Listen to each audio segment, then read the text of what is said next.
Proud to be here at Sherman Oaks. Love Sherman Oaks. Thank you so much for inviting me, and thank you for giving me the opportunity to swear in the new board members. I know you guys got a full agenda here, a lot of hot issues. I unfortunately can't stay till the end because I have to go over to Los Feliz, clear across town.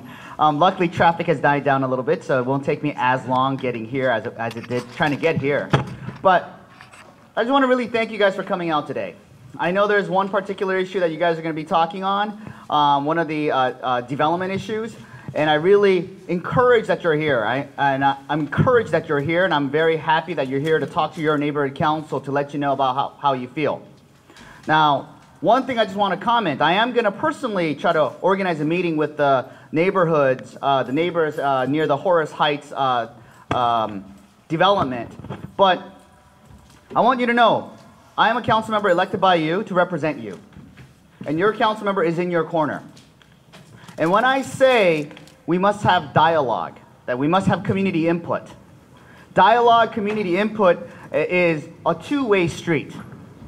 It's an opportunity for you to hear from those who might not agree with you and also agree with you. So there is a process. So as I promised early on, especially with Sherman Oaks Neighborhood Council, made sure I did this. When a developer approached my office, the first thing I said was, please go reach out to the community. Please go talk to your neighborhood councils, various homeowners associations that may be around there. If there is no homeowners association, please talk to the neighbors who are that are abutting your development or that your project will impact. And because of that, they did outreach. And because they wanted some assistance with outreach, my office, and I'd like to recognize my two deputies, my senior deputy for Sherman Oaks. Everyone knows Alice Roth, right? Alice. And my planning deputy, Julia Duncan. Now, they work for me. And if anyone asks for assistance from my office, whether it's the community or the developer, especially when it's the two trying to talk to each other, I said I will offer to help. You know, I would have loved for any project person to go out and reach out to the community on their own, but if they need assistance, we will help. And that's what we did in this process. Now, there is a process and a dialogue. I was very concerned. I have lots of concerns about the Horace Heights project, and when Horace Heights came and met with me, I did express several concerns that I had. One of them being going from an R1 zone, not just to a 1.5, but R1 plus an upgrade zoning with an SB 18 and 18. SB 1818 included. So I was very concerned about that. But I told them before I make any considerations, one of the minimums I need is for you to try to gain support from the Sherman Oaks Neighborhood Council, from the Homeowners Association, as well as the neighbors. Now there is a process, and I was hoping not to say too much because I don't want to influence the Neighborhood Council, because I want them to be the community eyes, a fresh set of eyes to look at this project from a perspective maybe that's different from my own, and I want to value what they recommend. Now, just because they vote a certain way doesn't mean that I will agree or disagree with them. But there is a process. And while we do this process, it's very important that we talk to each other, especially in a civil manner. And this is why I said to the neighborhood council, this is a thankless job.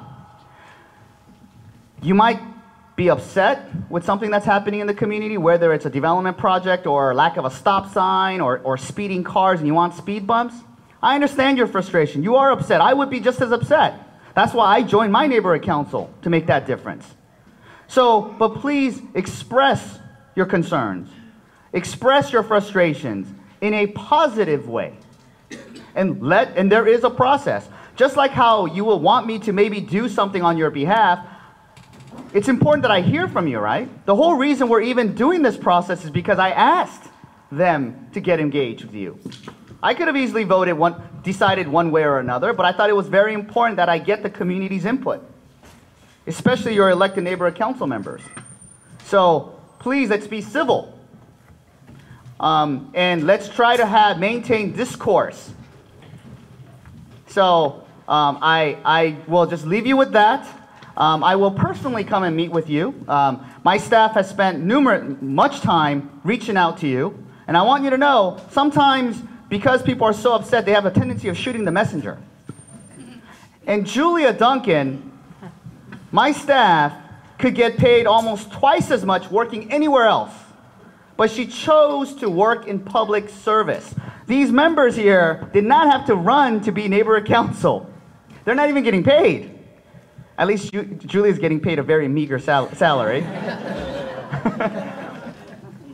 They chose to volunteer their time, like how you're taking time out of your, what day is today, Monday? I'm sorry, I don't even know what day today is. Monday night to be here one day. They come here not just once a month, but they meet for their different committee meetings multiple times a week to do this voluntarily. So please, express your concerns, but let's not shoot the messengers. If you don't like, and there is a proper process. Remember, just like how everyone was complaining, we don't like how the system works because all politicians are in the pockets of developers. Well, I am for process. I am for everyone having a dialogue. You don't want the other way where it's just I only listen to one person. We should hear all sides. So finally I want to stop there, and I want to really thank you guys for coming out. Thank you to the neighborhood council. Thankless job. I really appreciate all the effort you guys do, and I really want to thank the community. And for the Horace Heights folks, I will personally come out and meet with you guys. Thank you.